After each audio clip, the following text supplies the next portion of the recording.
l'atelier de renforcement de capacité sur l'agroalimentaire avec l'ONG Floraison. Et j'ai partagé une expérience parce que ce n'est pas la première fois que j'entends parler de l'agroalimentation. Parce qu'au niveau de notre préfecture de la COSA, nous avons une union des fédérations de groupements des femmes de la COSA qu'on appelle FIGK, qui est une union de groupements des femmes dont certains de ces groupements-là sont dans beaucoup de choses, telles que dans la production, la transformation, l'artisanat et la vente.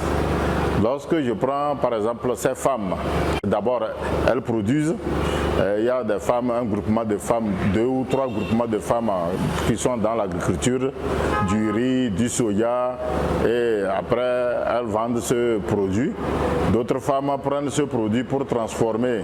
Par exemple, quand je prends le soja, il y a un autre groupement de femmes qui transforme le soja en biscuits de soja. Moi, une première fois, ça m'a beaucoup édifié.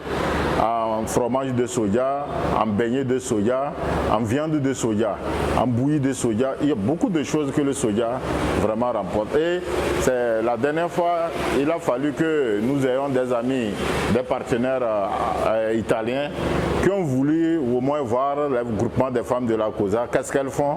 Et ce jour-là, mais vraiment, il fallait voir, elles ont impacté nos partenaires italiens qui étaient venus. Ils étaient très contents. Donc quand nous prenons le volet artisanat, il y en a des tisserantes.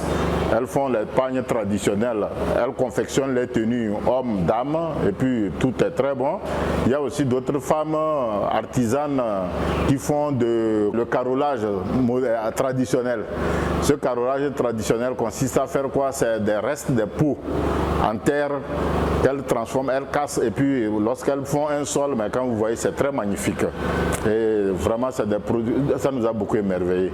Il y a aussi celles qui transforment le beurre de karité en huile chose avec le néré. Et on fait aussi la moutarde traditionnelle communément appelée tchotou. Et il y en a aussi, il y a beaucoup d'autres choses. Ce jour-là, c'était très magnifique. Donc vraiment, ces groupements des femmes de la COSA sont déjà très organisés. Il ne leur reste que des appuis des partenaires pour qu'elles puissent émerger dans leur production.